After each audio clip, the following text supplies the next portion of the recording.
10 മിനിറ്റിൽ ഒരു 3 പോയിന്റുകൾ മാത്രം പറയാനാണ് ഞാൻ ഉദ്ദേശിക്കുന്നത്. ഇതിലൊന്നാമത്തേത്,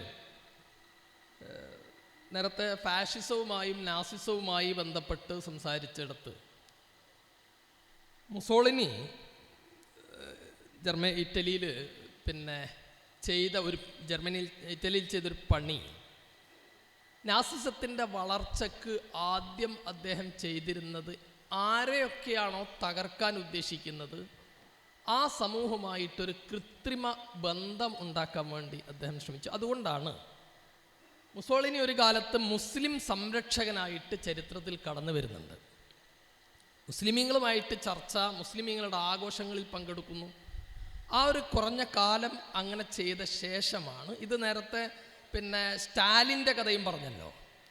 കമ്മ്യൂണിസ്റ്റ് റഷ്യയിലും ഇതേ അനുഭവം നേരത്തെ പണ്ഡിതന്മാരെ അതുപോലെ തന്നെ മുസ്ലിം നേതാക്കളെ കയ്യിലെടുക്കാൻ വേണ്ടിയിട്ടുള്ള ഒന്നുണ്ടായിരുന്നത്. ഇന്ത്യൻ ഫാസിസത്തെ വിലയിരുത്തുമ്പോഴും വർത്തമാനകാലത്ത് നമുക്ക് കാണാൻ കഴിയുന്നത് 2016 സൂഫി സമ്മേളനം, ഇപ്പോൾ ക്രൈസ്തവ ദേവാലയങ്ങൾ സന്ദർശിക്കുന്നത്, ഇതെല്ലാം എന്താണോ മുസോളിനി കാണിച്ചത്, എന്താണോ സ്റ്റാലിൻ കാണിച്ചത്, അതേ പണി ഇന്ത്യയിലെ നമ്മുടെ നരേന്ദ്രമോദിയും കാണിച്ചുകൊണ്ടിരിക്കുന്നു എന്നത് നാം മനസ്സിലാക്കേണ്ട ഒന്നാണ്. രണ്ടാമത്തൊരു കാര്യം, നേരത്തെ ഇവിടെ സൂചിപ്പിച്ച സയണിസത്തിൻ്റെ പലപ്പോഴും തെറ്റിദ്ധരിച്ചിട്ടുള്ള ഒന്നാണ്. ഈ ഫലസ്തീനിലേക്ക് സയണിസം എന്നത് സിയോൺ കുന്നുകളെക്കുറിച്ച് എന്ന് പറഞ്ഞാൽ സുലൈമാൻ നബി അലൈഹി ഇസ്ലാമിൻ്റെ ഹൈക്കൽ, അതിൻ്റെ തൊട്ടുള്ള ആ മതിലിനെയാണ് യഥാർത്ഥത്തിൽ ഈ സിയോൺ പ്രസ്ഥാനവുമായി ബന്ധപ്പെടുന്നത്. അതെന്താണെന്ന് വെച്ചാൽ നേരത്തെ ഇവിടെ സൂചിപ്പിച്ച റോമൻ രാജാവ് ക്രിസ്തുമതം സ്വീകരിച്ചതിൻ്റെ ശേഷം അവിടെ നിന്ന് മുഴുവൻ ജൂതന്മാരെയും ആട്ടിപ്പുറത്താക്കി.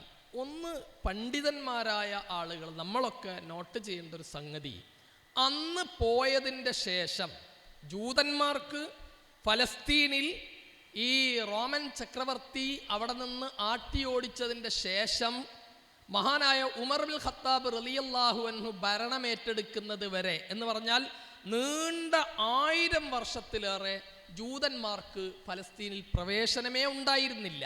അവിടെ പിന്നീട് ജൂതന്മാർ പ്രവേശിക്കുന്നത് മഹാനായ ഉമർ ബിൻ ഖത്താബ് റളിയല്ലാഹു അൻഹു ഇസ്ലാമിക ഭരണം ഏറ്റെടുത്തതിൻ്റെ ശേഷം മാത്രമാണ് ജൂതന്മാർക്ക് അവിടേക്ക് പ്രവേശിക്കാൻ സാധിക്കുന്നത്. രണ്ടാമത്തെ ഈ യഥാർത്ഥത്തിൽ തിയോഡർ ഹെർസല് സിയോണിസം ഉണ്ടാക്കുന്ന സമയത്ത് സിയോണിസം എന്നത് ഫലസ്തീനിലൊരു ജൂതരാഷ്ട്രം സ്ഥാപിക്കാൻ വേണ്ടി സ്ഥാപിച്ച ഒരു പ്രസ്ഥാനമായിരുന്നില്ല. മറിച്ച് ഒരു രാഷ്ട്രീയ ലക്ഷ്യം, ഒരു ജൂതരാഷ്ട്രമുണ്ടാകണം, ആ ജൂതരാഷ്ട്രം ഫലസ്തീൻ ആകണം എന്ന ഒരു നിബന്ധന അവർക്ക് ഉണ്ടായിരുന്നില്ല. ആദ്യം കണ്ടിരുന്നത് അർജന്റീനയായിരുന്നു. അർജന്റീനയ്ക്ക് ഒരു പ്രത്യേകത, വളരെ കുറഞ്ഞ ജനസംഖ്യയും വിശാലമായ ഭൂമിയും കിടക്കുന്നതാണ്. തിയോഡർ ഹെർസലിൻ്റെ നേതൃത്വത്തിൽ 1897 നടക്കുന്ന സിയോണിസ്റ്റ് സമ്മേളനത്തിൻ്റെ ശേഷം ആദ്യമായിട്ട് അവർ ജൂതരാഷ്ട്രമായിട്ട് കാണുന്നത് അർജന്റീനയാണ്. അർജന്റീന അവിടെ ചില പ്രതിസന്ധികളുണ്ട് എന്ന് കണ്ടപ്പോൾ രണ്ടാമത് ഉഗാണ്ടയാണ് അവർ ജൂതരാഷ്ട്രമായിട്ട് കാണുന്നത്. മൂന്നാമതാണ് പലസ്തീൻ കാണുന്നത്. എന്ന് പറഞ്ഞാൽ മതപരമായ ഒരു ലക്ഷ്യത്തോടു കൂടി അല്ല തിയോഡർ ഹെർസലിൻ്റെ നേതൃത്വത്തിൽ ഒരു ജൂതരാഷ്ട്രം എന്ന സങ്കല്പം ഉണ്ടാക്കിയിട്ടുള്ളത്, മറിച്ച് രാഷ്ട്രീയമായ അധികാര ലക്ഷ്യം മാത്രമായിരുന്നു. ഇനി മൂന്നാമത്തെ ഒരു കാര്യം, ബഹുമാന്യനായ CP മുർസലമി എല്ലാ കാലത്തും പറയുന്നൊരു സംഗതിയുണ്ട്. നേരത്തെ ഇവിടെ 6 ദിന യുദ്ധത്തെക്കുറിച്ച് സൂചിപ്പിച്ചു. ജമാലുദ്ദീൻ നാസറിൻ്റെ നേതൃത്വത്തിലുള്ള, അതുപോലെ ഈജിപ്തും സിറിയയും യമനും എല്ലാം കൂടി എന്ന് പറഞ്ഞാൽ ലോകത്ത് അന്ന് ഇസ്രായേൽ എന്ന് പറയുന്ന 948 മെയ് മാസത്തിൽ രൂപീകൃതമായ ഒരു കൊച്ചു രാഷ്ട്രം, ഒരു പുതിയ രാഷ്ട്രം. എന്നാൽ ലോകത്ത് നല്ല സൈനികമായി അതിശക്തമായ സ്വാധീനമുള്ള ഈജിപ്ത്, അതുപോലെ തന്നെ സിറിയ, യമൻ, ഇവരൊക്കെ കൂടിയാണ് അറബ് ഐക്യം ഉണ്ടാക്കുന്നത്. നോട്ട് ചെയ്ത് വെക്കുക, അറബ് ഐക്യം ഉണ്ടാക്കി വെച്ചപ്പോൾ ആ ഐക്യം തകർന്നു. എന്താ കാരണം? ഇവിടെ സൂചിപ്പിച്ചല്ലോ, ജൂൺ 8-ാം തീയതി രാവിലെ അറബ് സൈന്യങ്ങൾക്കൊരു സന്ദേശം വരുന്നു. ജമാൽ അബ്ദുൽ നാസർ സീനാ തായ്വരയിലേക്ക് അവിടെയുള്ള സൈനിക നിരീക്ഷിക്കാൻ വരുന്നുണ്ട്. അതുകൊണ്ട് എല്ലാ റഡാറുകളും ഓഫാക്കണം നിർബന്ധമായും. കാരണം ജമാൽ അബ്ദുൽ നാസറിനെ ജൂതന്മാർ ആക്രമിക്കാൻ സാധ്യതയുണ്ട്. അതുകൊണ്ട് അത് അവർക്ക് പിടിച്ചെടുക്കാൻ കഴിയാതിരിക്കാൻ എല്ലാ റഡാറുകളും ഓഫാക്കണം. എല്ലാ റഡാറുകളും ഓഫായി. അതോടുകൂടി മിനിറ്റുകൾക്കകം ഈജിപ്തിൻ്റെ സൈനിക താവളങ്ങൾ, വിമാനത്താവളങ്ങൾ, റോഡുകൾ എല്ലാം തകർത്ത് തരിപ്പണമാക്കി. 6 ദിനമുണ്ടെങ്കിലും യുദ്ധത്തിൻ്റെ ഗതി മാറുന്നത് ഒരൊറ്റ മണിക്കൂർ കൊണ്ടാണ്.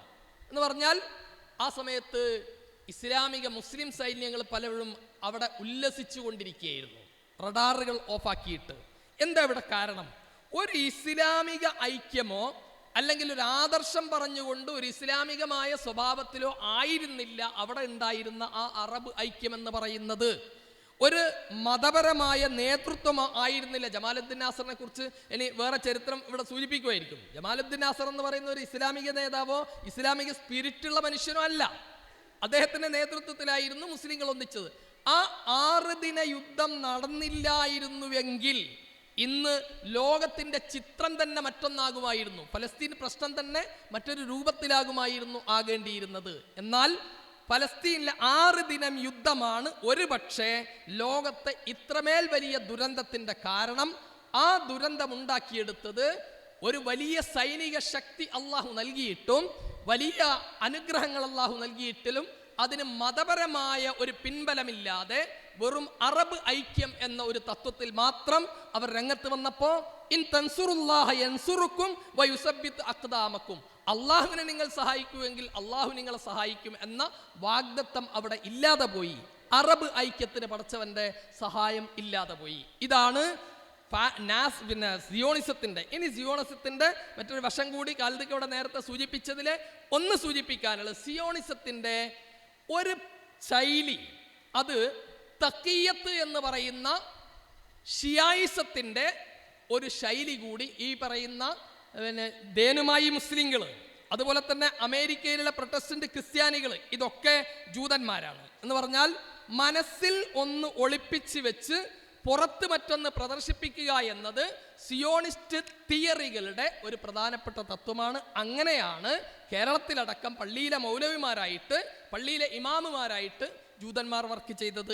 ഇന്ന് പണ്ഡിതന്മാർ ഉൾക്കൊള്ളേണ്ട ഒരു കാര്യം, മുസ്ലിം സംഘടനകൾക്കിടയിലുള്ള ഭിന്നിപ്പിന്റെ പിന്നിൽ ഇത്തരം ശക്തികളുടെ ഇടപെടൽ ഉണ്ടോ എന്നത് ഓരോ മുസ്ലിം പണ്ഡിതനും അനിവാര്യമായും സൂക്ഷ്മമായും നിരീക്ഷിക്കേണ്ടതാണ്.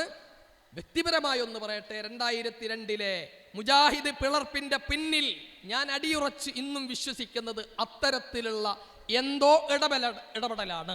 ഞാൻ അവസാനമായി സൂചിപ്പിക്കാനുള്ള ഒന്ന്, ഇന്ത്യയിലെ ഫാസിസം ശരിക്ക് ഫാഷിസം അല്ല ഇന്ത്യയിലുള്ളത്.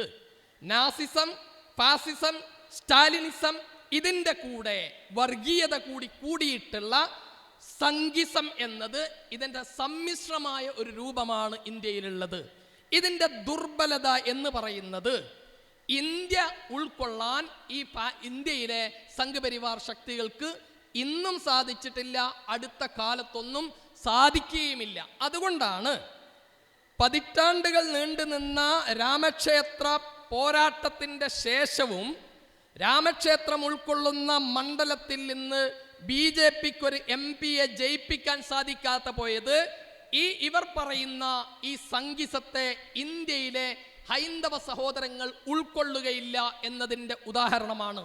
ഇന്ന് നമ്മൾ കാണുന്ന തെരഞ്ഞെടുപ്പ് വിജയങ്ങൾ മുഴുവനും 2014 ഉണ്ടായിരുന്ന വിജയമെന്ന് പറയുന്നത് ഇസ്രയേലിൻ്റെ പിന്തുണയോടുകൂടി, മൊസാദിൻ്റെ പിന്തുണയോടുകൂടി ഇന്ത്യയിൽ ഉണ്ടാക്കിയെടുത്ത പ്രൊപ്പഗണ്ടകളുടെ ഒരു തുടർച്ച മാത്രമായിരുന്നു 2014 വിജയം. അതുകൊണ്ടാണ് അണ്ണാ ഹസാരെ എന്ന് പറയുന്ന ചതിയനായ, വഞ്ചകനായ, ഒരിക്കലും ഇന്ത്യയെ സ്നേഹിച്ചിട്ടില്ലാത്ത അണ്ണാ ഹസാരയുടെ സമരത്തിന് മലബാറിലെ മുസ്ലിം ചെറുപ്പക്കാർ വരെ അന്ന് പിന്തുണ കൊടുത്തു.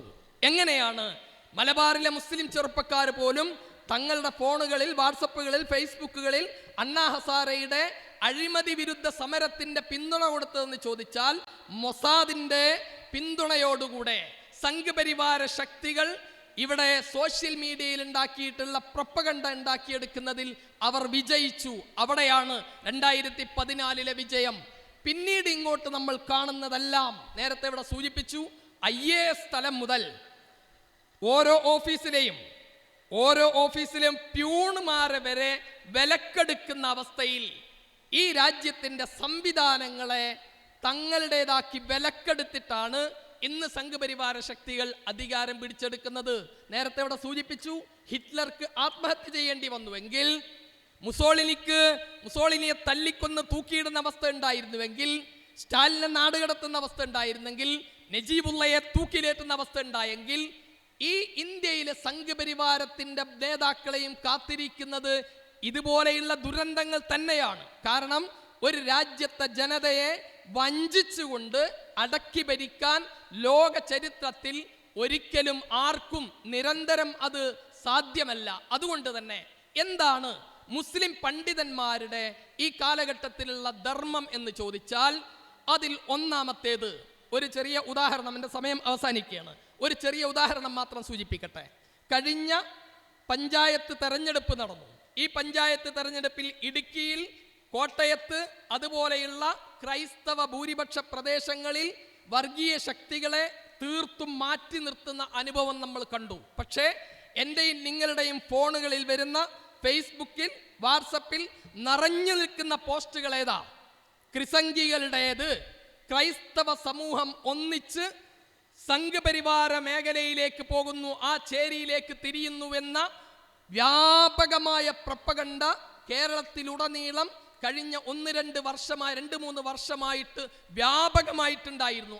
ആരാണ് ഈ പ്രൊപ്പഗണ്ട ഉണ്ടാക്കിയത്?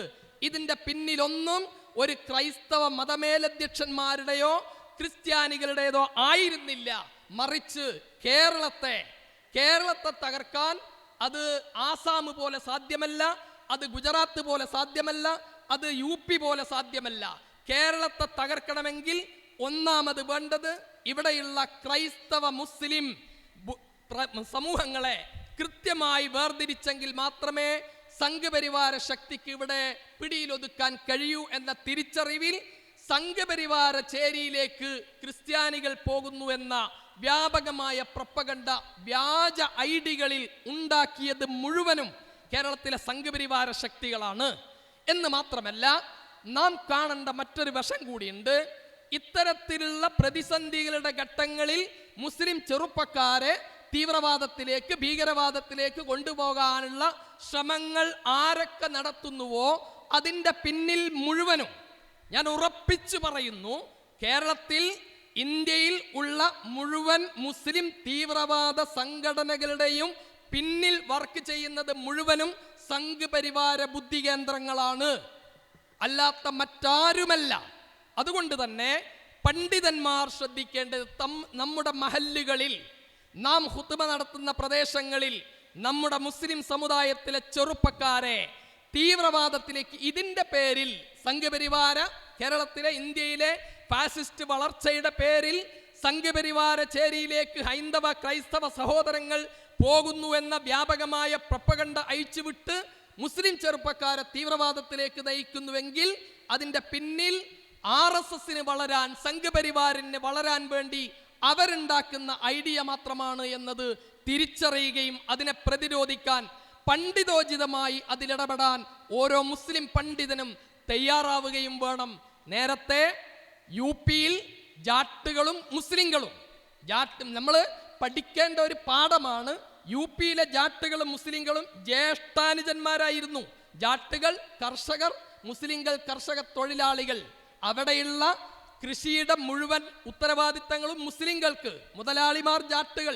അത്രയേറെ സ്നേഹത്തിൽ കഴിഞ്ഞവരെ 2011-12 കാലത്തിലെ മുസഫർപൂർ കലാപകാലത്ത് ഇത്തരത്തിലുള്ള വ്യാപകമായ വ്യാജ പ്രൊപ്പഗണ്ട അഴിച്ചുവിട്ടാണ് UP ഒരു സംഘപരിവാര ഭൂമിയാക്കി മാറ്റിയതെങ്കിൽ കേരളത്തിലും ഇവർ ഉണ്ടാക്കുന്ന ഐഡിയോളജി മറ്റൊന്നായിരിക്കില്ല. അത് തിരിച്ചറിയാൻ പണ്ഡിത നേതൃത്വത്തിന് സാധിക്കേണ്ടതുണ്ട്. അള്ളാഹു അനുഗ്രഹിക്കുമാറാവട്ടെ. അസ്സലാമു അലൈക്കും വറഹ്മത്തുള്ളാഹി.